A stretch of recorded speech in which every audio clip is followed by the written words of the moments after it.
The Honorable Salomon Muna is undoubtedly one of the people who shaped the destiny of Cameroon. Nobody can really say with precision when the man who was fondly referred to as St. Muna was born.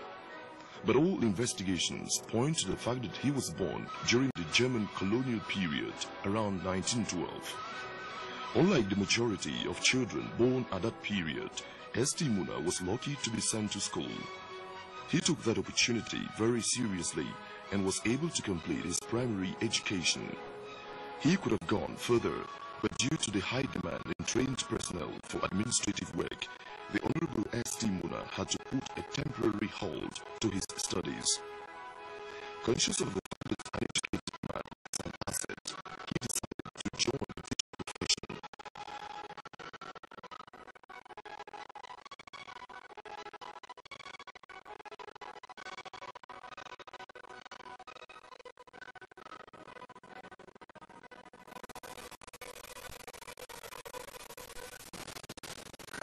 As a teacher, I met him in Parliament who were colleagues, members of Parliament, and also I knew him as a politician who belonged to the same political party, and we retired from Parliament the same year, 1988.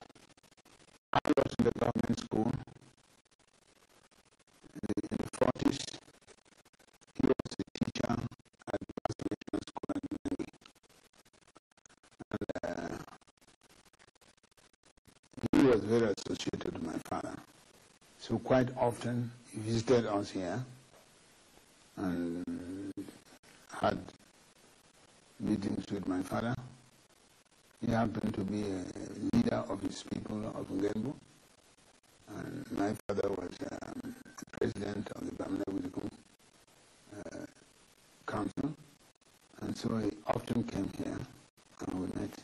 He started teaching in Bali.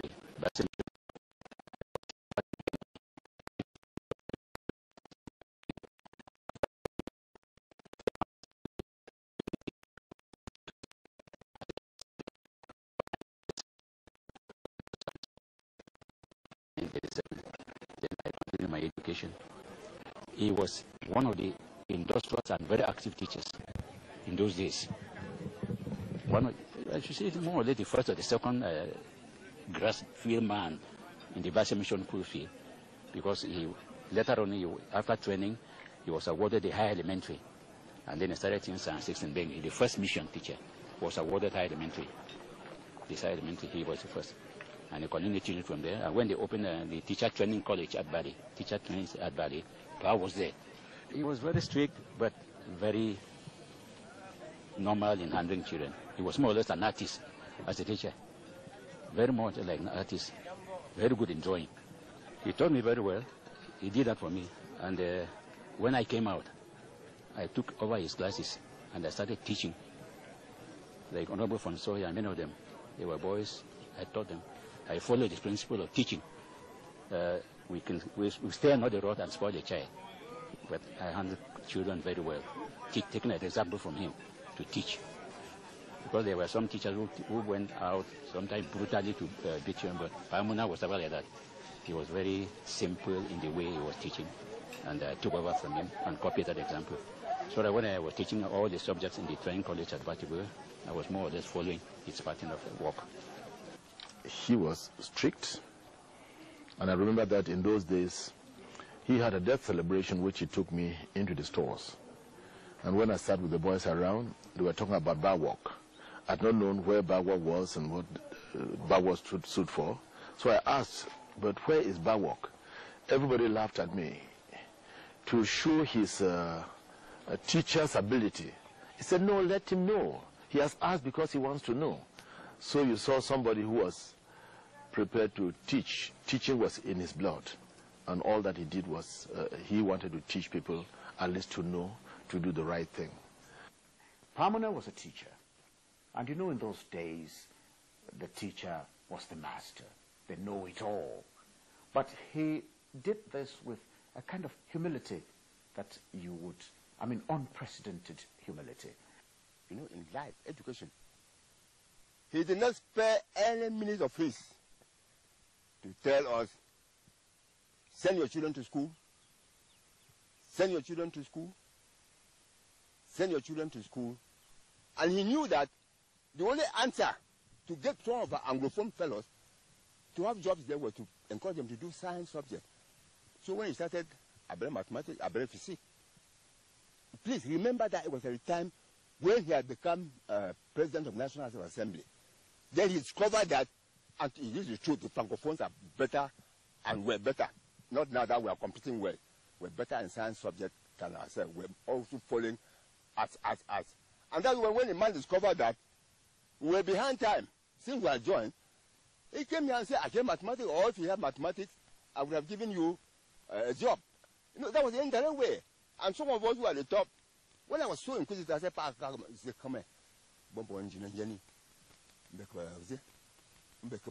Mathematics, science. That's how we knew. But people used to take it as an abuse. Simon now ask you, what do you get, mathematics, physics? And I want to say, real in Jambo here. There's one Dr. Ndasi, if you ask him, the effort he did after Pa explained this thing, that some of us started pushing our children to do sciences. The Honorable S.T. Muna was first of all a teacher and very proud to belong to that noble profession. His constant quest for knowledge took him to the Institute of Education in London, United Kingdom, where he earned a teacher's professional certificate. Back at home, he was eager to apply the knowledge and skills he had acquired in London. However, fate had something in store for him. S.T. Muna's return coincided with the advent of political reforms in British colonies in Africa. Northern Cameroon, which was one of the strips offered to the British after the departure of the Germans, was made part of the northern region of Nigeria. Southern Cameroon was included in the eastern region. Each region was to have its own representative assembly and government. The Honorable S.T. Muna was elected into the Eastern House of Assembly. That was his first step into a long political life. I think he was a good teacher and a good politician. He mixed very well with my father. I was still at school in 1951. I was in Ibadan, but my father adopted him as his candidate for the Ngemba people and the Wilkum people, and he won the elections.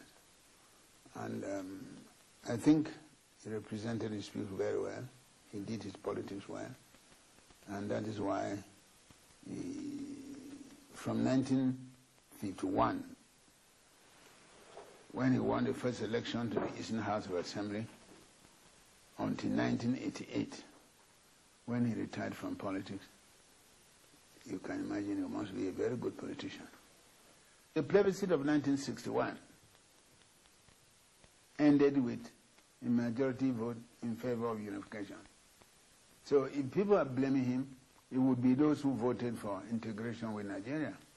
There was the Nigerian or Igbo domination, isn't it? That is why we refused Nigeria to join our brothers in the Cameroon Republic. There, the domination is still. So what you are seeing now, we had more of it then. All the offices here were occupied by administrative officers from Nigeria. In fact, it is much better now. We were just an appendage to the eastern region of Nigeria. It was Enugu taking care of us. It was not even Lagos. So now we have the same parliament and so on. I don't think it's worse now than then. His strength that he was popular with his people. And his weakness was that he was more on principle. He did not work to satisfy his people with grabbing facilities for them. But he was an intelligent, responsible man and was able to catch the eye of late Ahiju I'm President Paul Biya.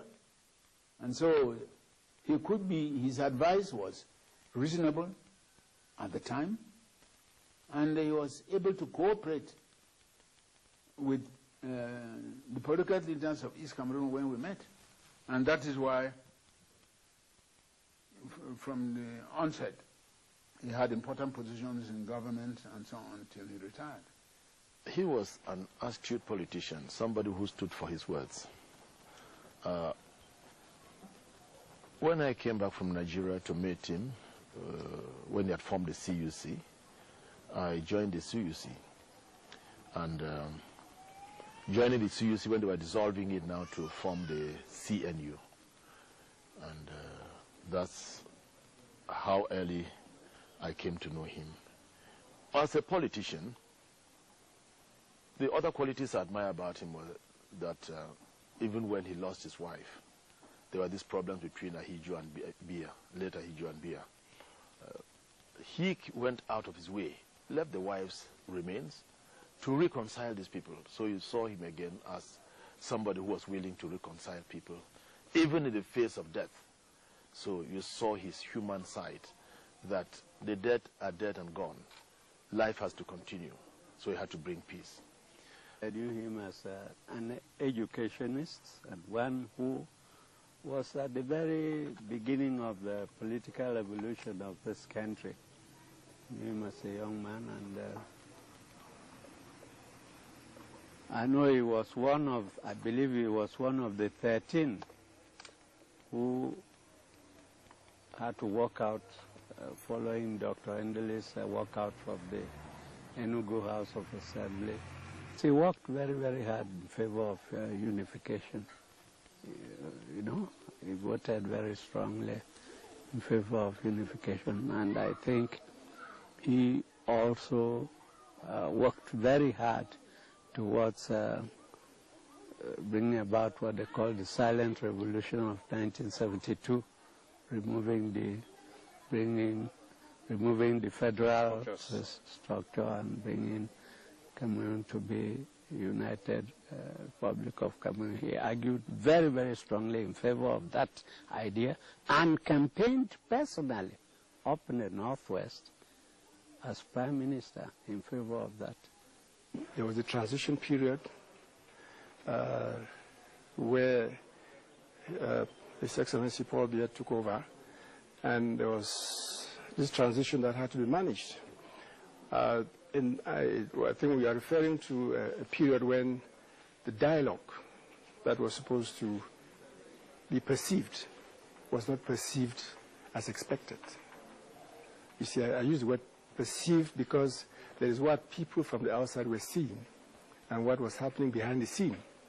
I know that there were exchanges of correspondences. The contents were known to them.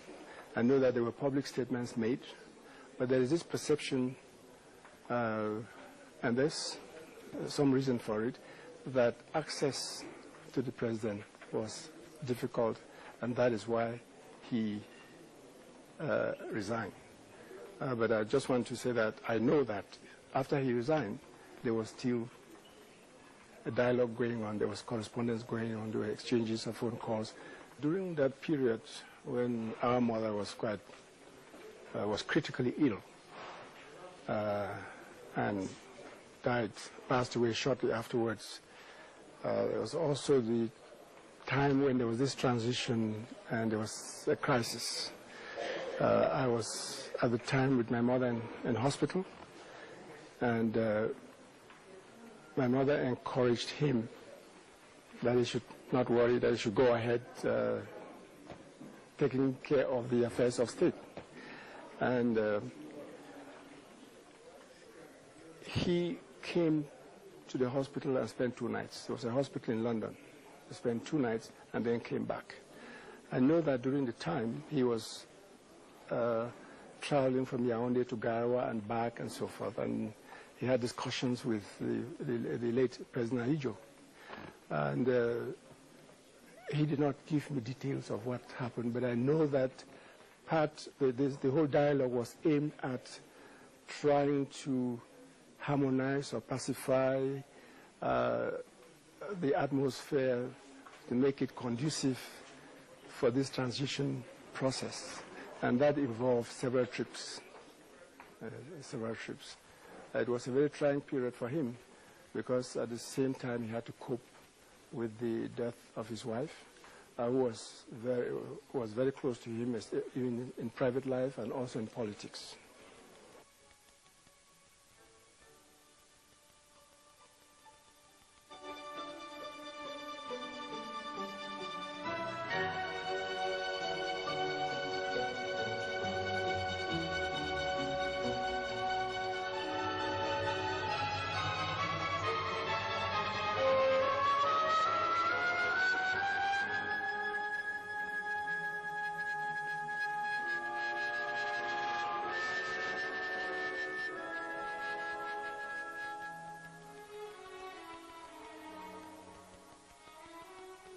I think if I would characterize the Right Honorable S.T. Muna, I would say he saw politics simply as a means to serve. You know, politics is implicitly dealing with people in public life. And what one is in public life is an extension of what one is in private life. Right Honorable S.T. Muna was an intensely disciplined man, profoundly honest, and devoted his entire life to service, not of the self, but of others. When you look at the life of this man, you would say that there were many occasions that he could have taken up leadership, but because his primary goal was to serve, he yielded to others in order to place the ultimate goal, that of service, first. I have a few examples I can give. You know, this man is an imposing personality. His presence seems to overwhelm everybody around him, to the point that if you don't know him, he emits a certain aura of respect and even, I would say, even of fear. But it's when you get to know him that there is that demarcation between what his physical and imposing presence emits as impression and what the man profoundly is. So throughout his public service, you'd see that he hardly took the front row.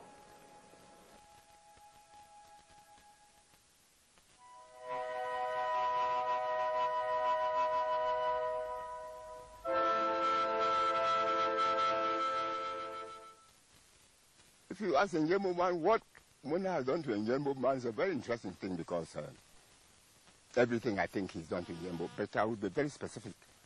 If you will know our history, where they stopped from our original land by our neighbors, our good friends, the Bali, and we live all over Cameroon, Muna took the responsibility and got us first together.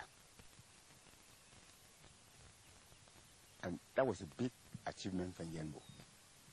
The notion of betrayal perhaps comes from the fact that reunification, after reunification, the Federal Republic what became now a united republic, and that he participated in that whole concept of moving away from the Federal Republic into the United Republic. But if you see that the goal of the man was the unity of all of Cameroon, you can't talk about betrayal. All of Cameroon was still intact. Federation was not an end in itself, but a means to an end. And if people analyze this in this manner, then they will understand that the man's goal was that Cameroonians should all be one. And he has not departed from that goal. He himself was, in the end, forced to create a party as a result of lots of risks within the KNDP. He created the CUC, the Cameroon United Congress. But he was the first, amongst the first, to yield to the idea of President PATYCHOU that all parties should all come together under the banner of what was then called the CNU, the Cameroon National Union. And definitely, it was not only his own party, but other parties. And he played a role in convincing other parties that were of the Anglophone part of the country to accept this President PATYCHOU's idea that all parties should come together under one umbrella. The issue of reunification of the two Cameroons was very dear to the Honorable S.T. Muna. He stood firm on that, and sometimes he had to disagree with some of his colleagues. His departure from the KNDP of John Gufoncha and from other political parties was described by some people as an element of inconsistency.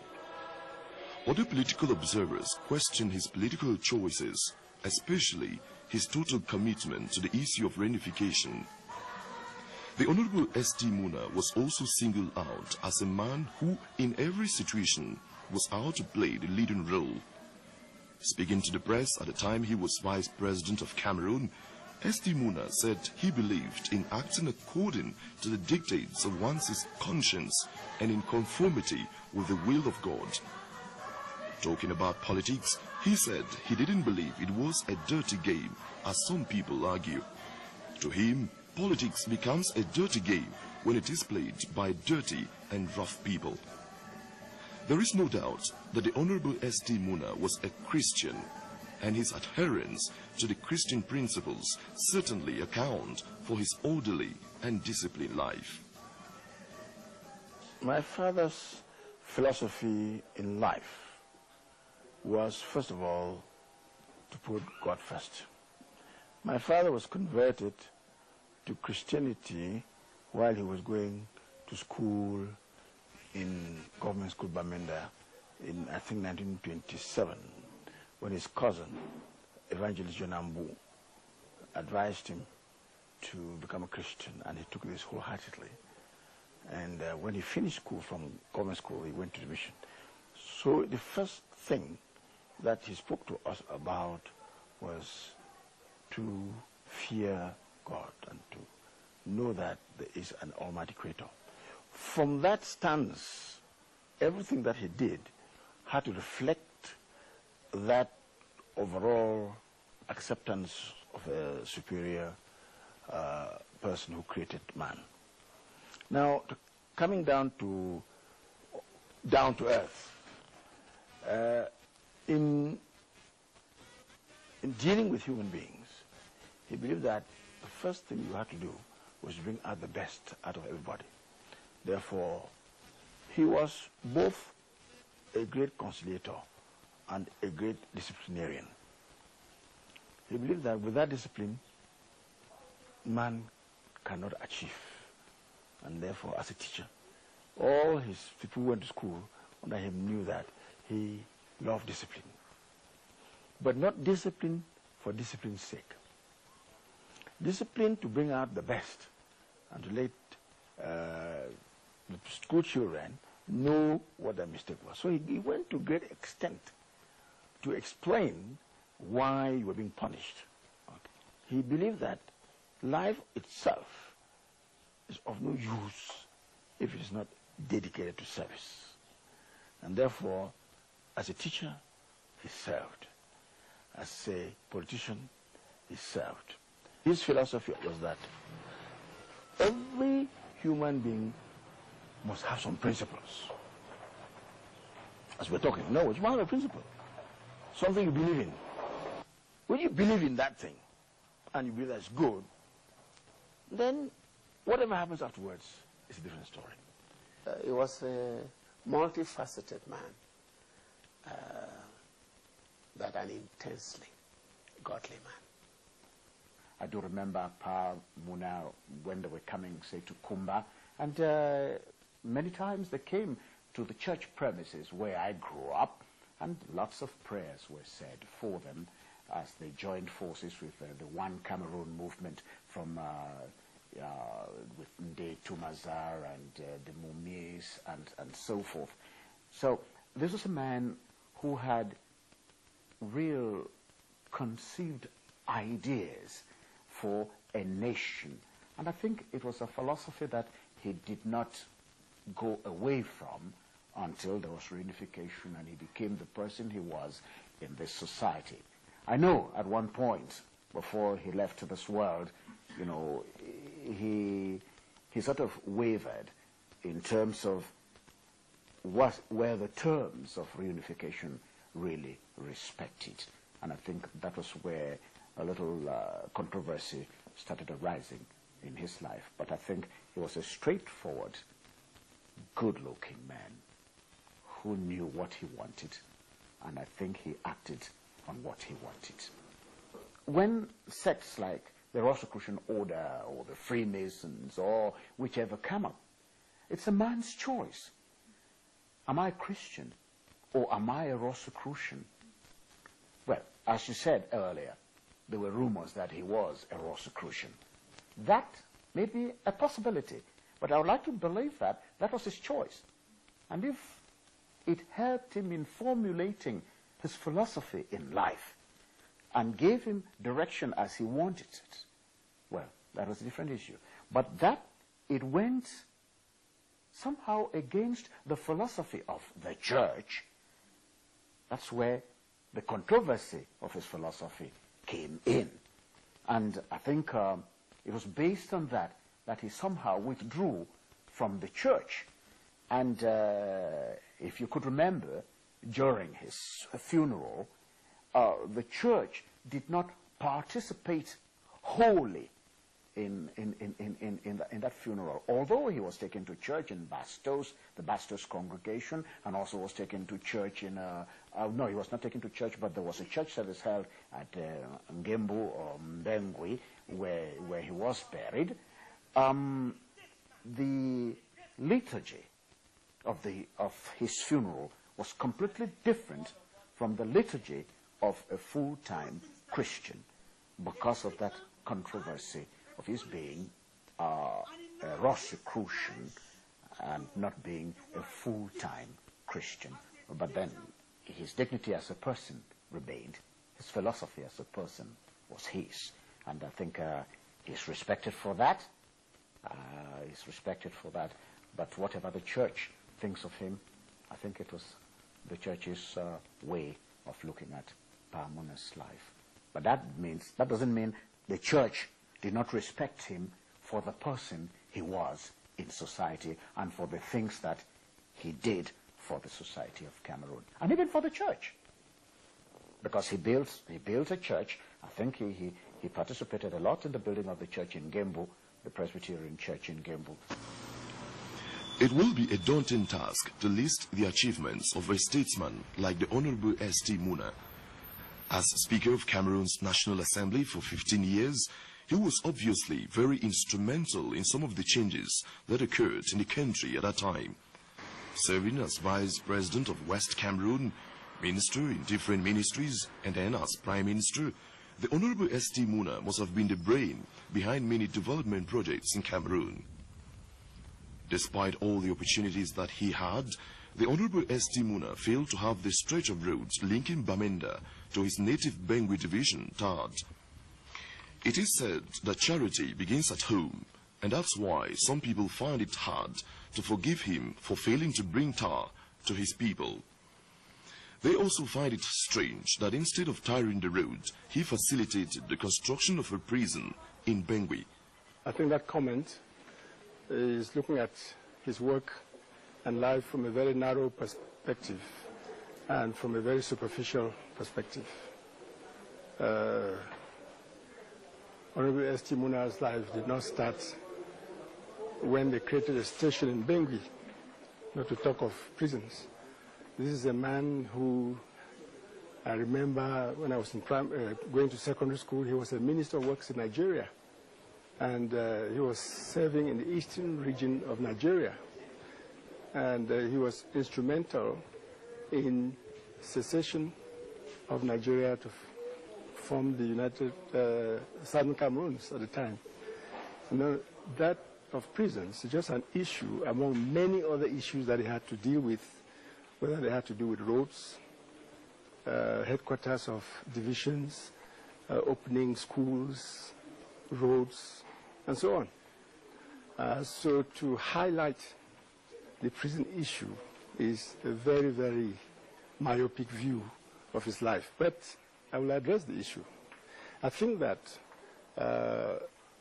the question of prisons has come about primarily because the issue of roads to Bangui has been overdue, and people are wondering why, among all the things he did, he didn't have a road TAD coming to Bangui.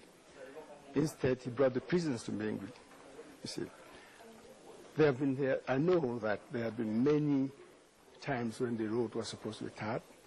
The contracts that were even awarded for the road, studies were made, contracts awarded. Now, the fact is that today the road is still not TAD. It is not his wish that the road shouldn't have been TAD. Tarring the road did not exclude any other aspect of development in this area, whether it's schools, secondary schools, and so forth. The question of prisons was also a necessity. I think that because of his concern for the empowerment of youth and those who were underprivileged in one way or the other, he also saw the prisons as an institution that had to be put in a way that people can be reformed to learn trade and so forth. So when they come out, they go into society as useful citizens. I'm sure this is the way he looked at it. He was not looking at the prison as a fence where you go and put people in a cage and fence them in. It was an institution where people should develop into useful human beings to be of service in the society. If he wanted, as a speaker or as a vice president, he wants something personal for himself, he could have had it. This place was an island. When I say an island in terms of communication, there was no road passing here at the time we settled here in 1952 when he brought us together here. There was no road. So he made sure he got his road from Bamenda through Njembo to Mbengui. He was serving the whole division. Health-wise, there's a whole hospital, and the building is bigger than the places who are in. What to have a doctor here? We got it, and through community development approach, we also contributed a great deal. And then other facilities, if you look at the community hall there, it is the effort of the people through the drive of Muna. You know, but one thing I want to make it very clear here, Muna had had a very bad name from some of us who don't and did not understand him. Particularly when it relates to this road. There are many of us, the Momo elites, at the top who don't follow up the politics of this country. Made them say, Muna got the money for this road and swallowed it. Muna did not tar the road. But I want to say the truth and nothing but the truth here. There was allocation made for this road by the government of this country. And when Muna went out for a long rest leave, that money was diverted to some other better areas. Muna was a statesman. I'm not saying because I come from here. Why are you always thinking of Yembo and Momo? Why do you think of Bakwaya? Why do you think of Simbi? Why do you always think of Yembo? Why should Muna always think that if he was a state, why do you, I think we are better off. If you have been in some of this place, if I were Muna, I would have worked after the same thing. Look, that's dirty politics people play in this country and say because you are at the top, you get everything to yourself, live in glory, and allow the other to suffer. Muna was not that type. And I want to tell you, I believe in it. There are certain quotations which he made. And the way he prayed, I copied a lot of things from him. None of his prayers fell on his rock nor on sand. Mr. Muna, when he was Minister of Works, in the eastern region of Nigeria when we were part of Nigeria. He made sure the Monaya Bridge, which now connects Nigeria to Cameroon, was built. I think for the moment this is the only bridge that connects. So I consider that a vital link, even if today we look at it and we think that it's small. What in 1951, 52, at that time it was an achievement. It's still being used till today anyway. When he became Minister of Transport, Ports, and so on, the first federal minister in charge of those responsibilities, he confronted a difficult situation where he found that the ports, Douala Port, for example, the railway, the airlines, were French, were in the hands of the French. And he met the president. The president told him, well, you've been appointed minister in order to help me solve the problem. So he took his collaborators and went down to Tico, to Limbe first, Victoria at the time, and formally took over the Bota port as belonging to the Cameroon government, went up to Tico, took the airport formally with all of his collaborators, went down to Douala, and told them, well, Cameroon is now independent. The port in Douala must be managed by Cameroonians. And since he had taken his French collaborators, and they were with him in Limbe and Tico and so on, and they saw what was happening there, they didn't see a single Englishman working at the port or at the airport. They understood that if independence meant anything, they had to yield. So he was able to start the process of effectively taking into hand the port, the railway system, the air system, and so on. I consider that something which it took a lot of wisdom to be able to take over without creating friction. He insisted that state corporations, for example, should accomplish the purpose for which they were originally established. State corporations were established in order to produce and to contribute to the revenue of the state. They were not supposed to be institutions that received subvention all the time and never made any profit. He kept on calling for a need for a change in the attitude of director generals in state corporations who thought that the state was there to be milked, and they were not making any contribution. But unfortunately, not much was done in that direction, and we now know that most of those state corporations are wound up. When the name of the Honorable S.T. Muna is pronounced, what readily comes to mind is his long and successful political life. But he was also a husband, a father, a master, and a grandfather. A particular feature about S.T. Muna's personal life is that he was able to keep a steward for more than 50 years. He and his wife, Elizabeth, were blessed with 8 children. They were able to keep their family together and to inculcate in their children and those who came their way the values of solidarity, service to others, and leadership. My father gave us peace. I never sat with my father to discuss what my career would be, or what I would do in life, or what I should do in life. He thought that our options were ours. But he also thought that his input was in how we did what we had to do. He always said that the right things must be done the right way. So my father's emphasis was on the way. If you want to be a road sweeper, you want to be an engineer, you want to be a doctor, it was important that the path you took was the right path. Myself and my brother Bernard, really our father was a headmaster. When you talk to Humphrey and Professor Wali Muna Wali, their father was like a minister. When you talk to George Anakere, their father was probably a prime minister. And when you talk to my sister Amma, her father was the president of the assembly, or president. So we have different environmental influences in our growth, but we have tried to bridge the gap by dialogue and exchanges and so forth. And I think this has been positive in some way. Pa Muna was a man who is... Pa Muna was a man who listened to everybody and would tell you yes or no depending on the nature of your problem. To say yes, he say yes. He's the one wanting to say no, he say no. He didn't say go and come, I will think. He did not treat me as a servant. He treated me the same way he did his children. All his workers were treated the same. His best meals were our traditional dishes like roasted plantains and fufu corn that was well prepared. Corn or anything, but you must prepare well.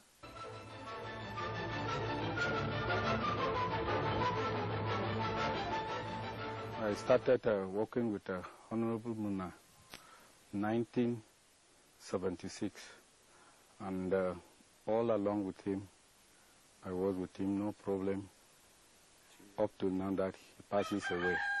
For me, Honorable S.T. Muna was a man who, he took me as a father, as a child. He never considered me as a worker. He did all the best a father can do to a child, to me. The first wife also took me as a son.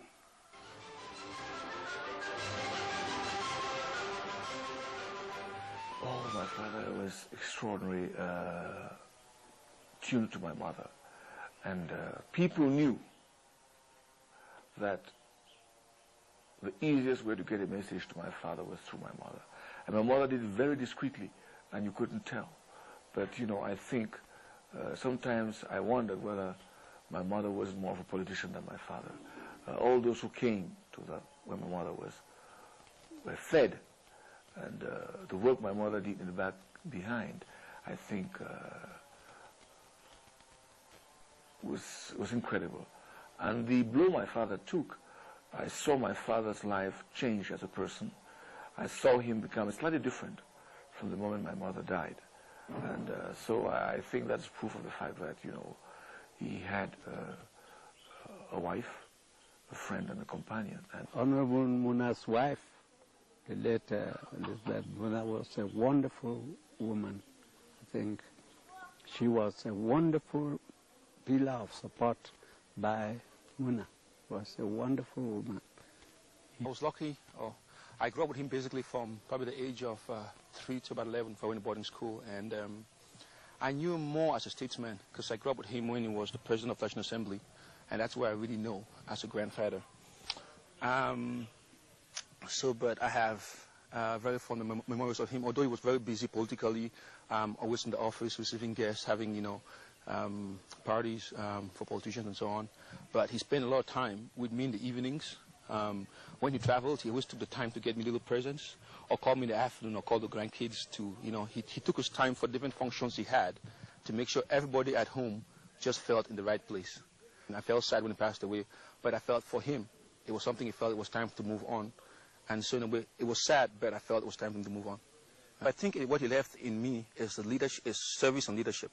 Serving others is so important to me, not because you get rewards, just because it's something you do. I don't know how it, you know, but in the family I notice that a lot. You end up doing things just because you think it's very important to serve others without getting a reward for it. So I think service and leadership those are the two words that quantify what he left for the family.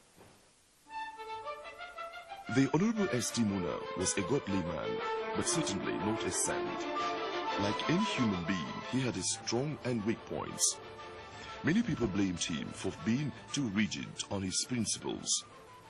In the domain of politics, for example, some people question the means that he used to climb the ladder. His appointment as Prime Minister of West Cameroon to replace Mr. Joa was not taken lightly by some Cameroonians. I also know that it is he who replaced late Augustin Joa as Prime Minister. And the story is that poor Joa was blackmailed a lot. They told very terrible stories about him. I don't know whether it is Muna or those who thought like him, but the way the change was affected didn't speak very much in favor of him because they declared Jua Muna a successor to Jua. The House of Assembly there, I've never seen that type of change. It took everything, his vehicle, everything. They left him high, dry, outside the assembly there. That I thought was not very, very commendable. I think my father was strict to the point of becoming idealistic and didn't understand the fact that, you know, there is some other reality. That strictness sometimes can make him be very rigid in thinking. I can say that he liked always to be a team player, in spite of what I'm saying that he resigned. But when he came to he resigned, but he was a team player. And there were many memos he wrote to Aijo, and he wrote to Bia about how to run Cameroon. And these memos, he only wrote one copy. Because he believed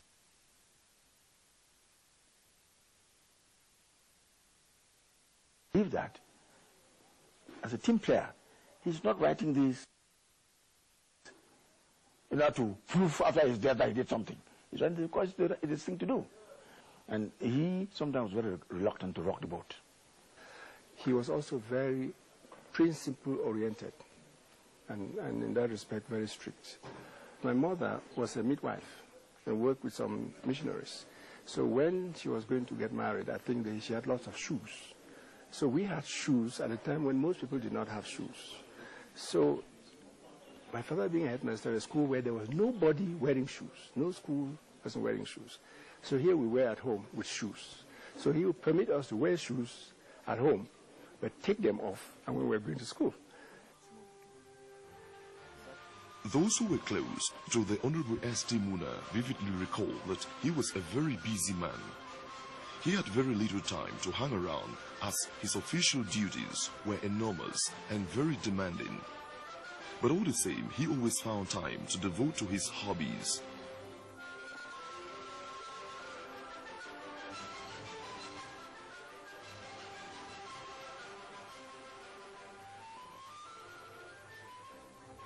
My father was a philatelist, that's a stamp collector.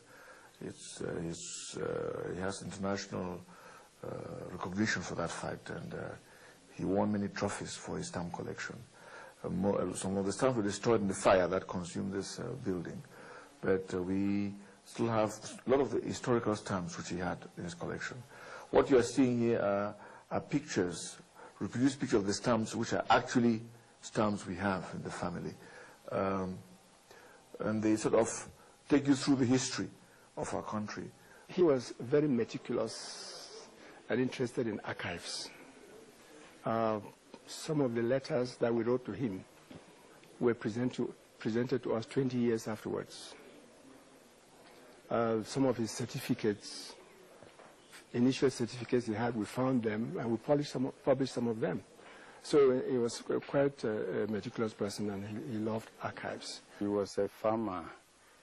He used to rear fowls, pigs, fish, has large fish ponds. And it's only now that the fish ponds are not functioning because it's not more. He went up on Cameroon Mountain a number of times in spite of the, when there were the volcanic eruptions. And I think it was 1968 when, as chief scout, he went right on top of the mountain. I accompanied him on that. I had the opportunity of going on top of the mountain for the first time, or at least my only time. He loved riding horses. Of course, he spent his time with youths.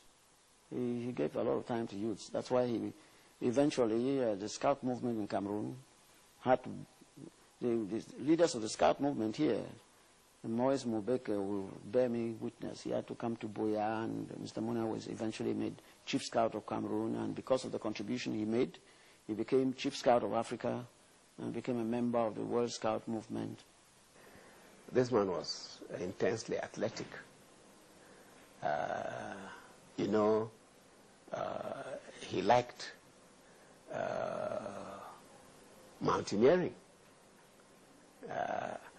as Prime Minister, he went up the Cameroon mountain. Pamuna was into many other things, including even horse riding. And, you know, in the old British way, it was only the aristocrats who went for horse riding and had their pastime on some of those things. Those of us who are of the almost the plebeian society didn't know about it. But, you know, those are people who were venerated, whom when you saw, you thought, you know, they were untouchable. That is at a different level. And you saw him ride on a horse, and with all the gentility. I think it was one magnificent thing.